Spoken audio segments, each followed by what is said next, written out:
Hi, my name is Tracy, and every single week I lose my memory card for this. I have one here, and it's not the right one, and I think when I plug it in it says no card, so that's not a good sign.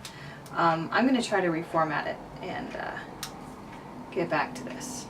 So just in case I come back and we start the video and the sound is as terrible as it is right now, that's because I couldn't make this card work and I can't find my other one, and my cat's breaking in. So everything's going downhill sound-wise, but just so you know.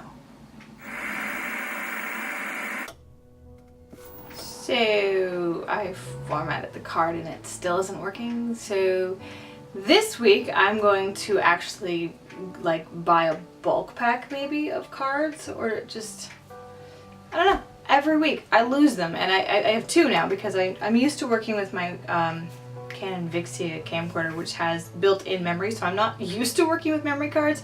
And then the camera that I'm working on now has one, and then the sound recorder has one, and I'm not used to trying to keep track of them. So I've been trying to, as soon as I'm done editing and taking the files off, I throw the card back in the two things, and I apparently missed one.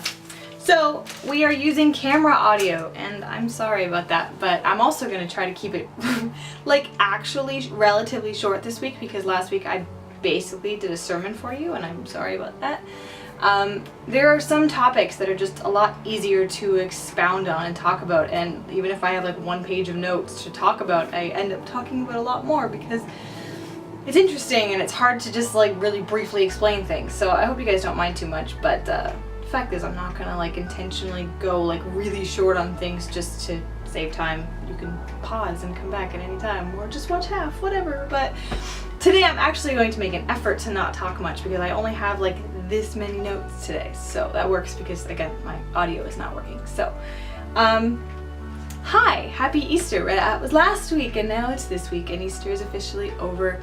But as I mentioned in my last video, I'm not just gonna stop talking about it, because heck, it's kind of the whole reason we have Sundays as being a special thing, and it's why we do really anything as Christians. The Easter story is the backbone of what we believe now, and it's what we should be focusing on. So I'm not gonna just, like I said, I'm not gonna stop talking about it. So in the spirit of not stopping talking about it, that's a terrible sentence.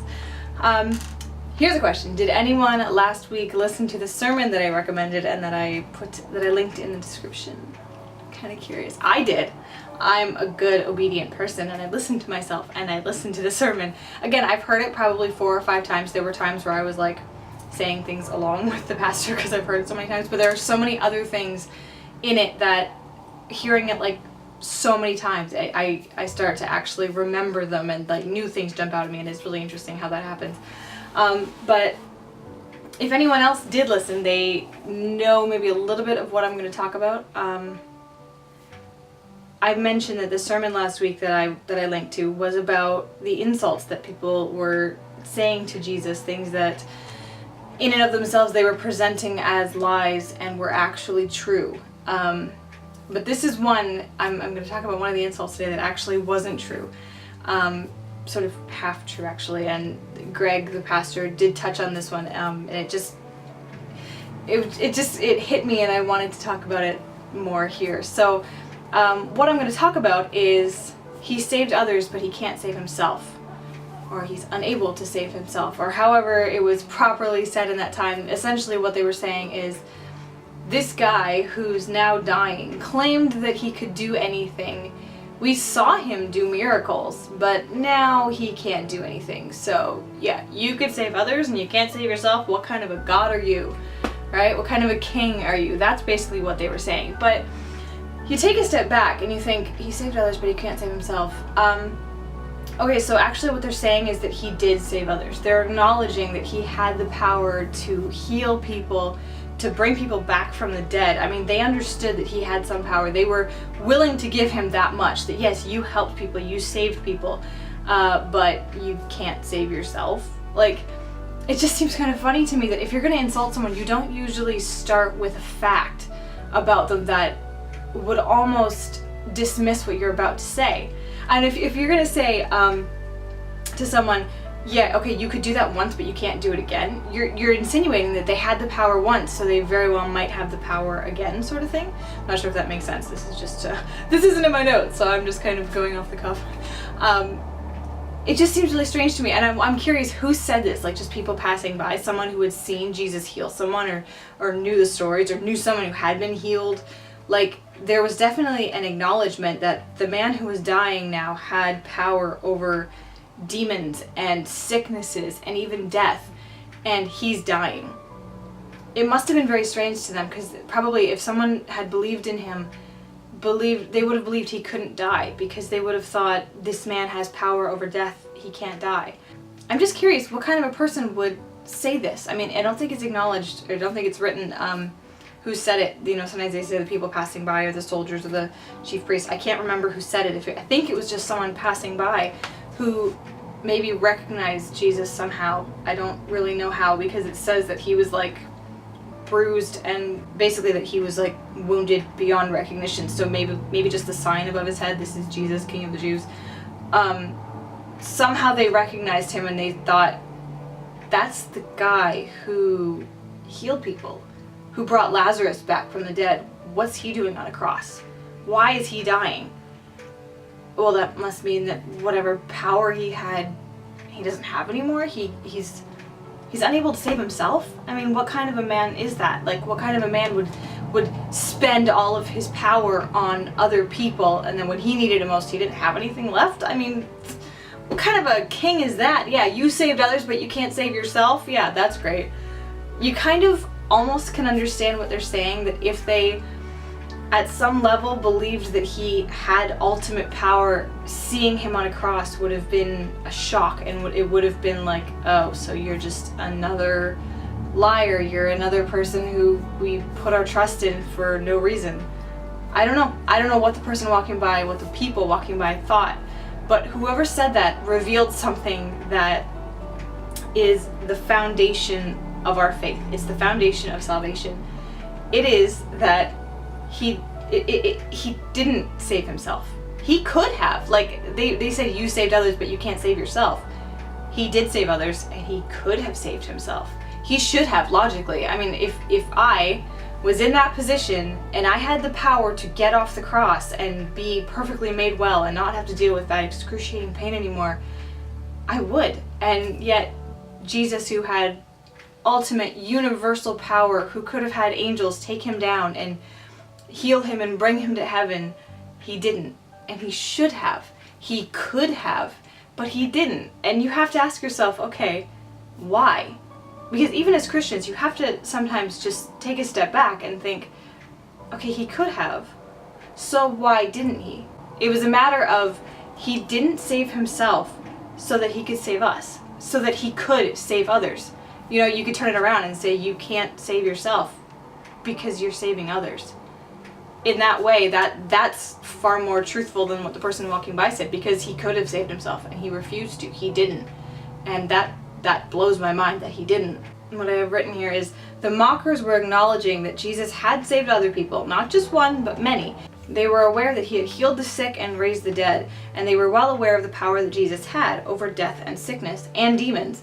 How did they not see that he could have saved himself?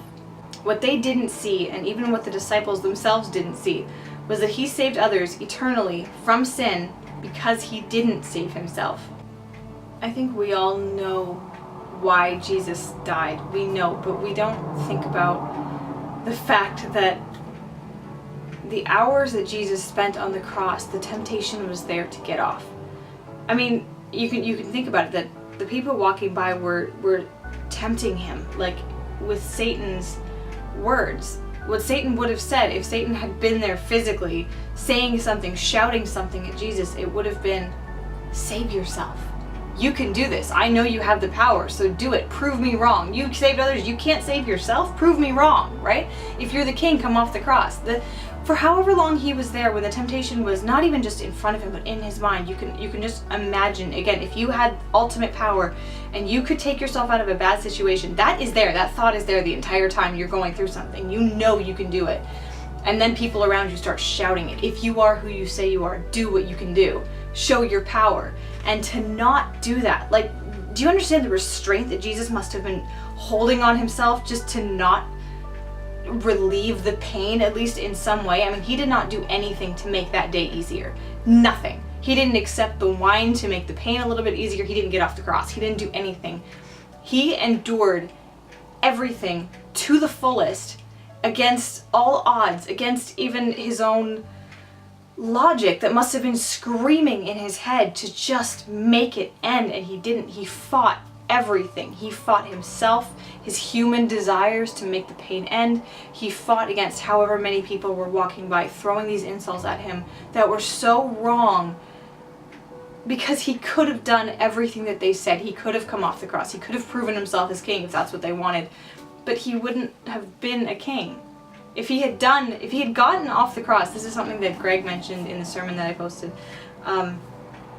if he had come off the cross, he wouldn't have been a king worth worshiping, because his kingship was only established through his death and resurrection. Without that, he was just a good man who said good things and then ended up disobeying God, and therefore he wouldn't have been worth worshiping. He, like, in the same way as we don't worship David because sure, he was a good guy, he did a lot of bad things. We don't worship David, we don't worship King David, we don't worship Elijah, we don't worship anyone. We worship Jesus because he went through everything. He followed his Father's plan to the letter and did everything right. That's why we worship him. Had he come off the cross, he wouldn't have been worth worshiping. So the fact is, the people who were telling him, if you do this, I will believe you, he wouldn't have been worth believing in. And only through his actual death at that time, after going through all of that, the only way to secure his kingship was to die and then come back to life in the 3 days that he promised he would. I mean, if you're going to make a promise and you're going to set your entire kingship upon it, you have to be right, and he was. He was right about everything, and it is infinitely mind-boggling to me that he went through with it every step of the way. I think I've said it before, that he should have run in the garden. He should have, given himself a good defense when he was on trial. He should have said something to Pilate. He should have done something to assuage the crowd when they were calling for Barabbas. I mean, he should have done something every step of the way, and he didn't. Again, you do not understand the restraint that he was under, that he put himself under. It wasn't that God was forcing him to go through with this. This was every step of the way him making the decision to keep going, to not call on the angels, to not just go back to heaven and say, forget it, I'm not doing it. He should have, but he didn't, because he didn't save himself so he could save others. The fact that someone actually said that, and we have 2,000 years later, we have these words recorded as a mockery to Jesus, and we see it as, if you turn it around, it's the foundation of everything that we believe in. It's the only reason that we have heaven to look forward to, that we have a relationship with God, that we have a relationship with Jesus, that we have a connection to the Most High. I mean, God was someone in the Old Testament that you didn't just talk to. You didn't just pray to. You did not have a casual conversation with God. You didn't just start something. You didn't just, hey, Lord, I need something. It didn't happen. I mean, there was a huge separation between sinners and the sinless God. And only because of what Jesus did do we have that intimate relationship with God. It's also easy for us to look at the crucifixion story and look at all of that and see it as a shining example of his love for us. And absolutely that is the case. But something that we forget is that he went through every step because he loved his Father, because he respected his Father, because he wanted nothing that his Father had said in the past however many thousand years to be a lie.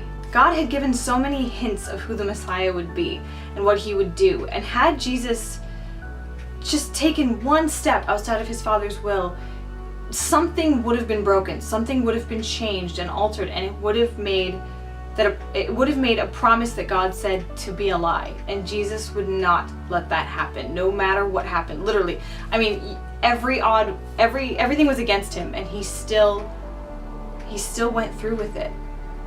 And I've spent the last however many years just trying to grasp the reality of what he went through, physically, emotionally. And every time I gain like the tiniest bit of knowledge, I cannot fathom that he did it.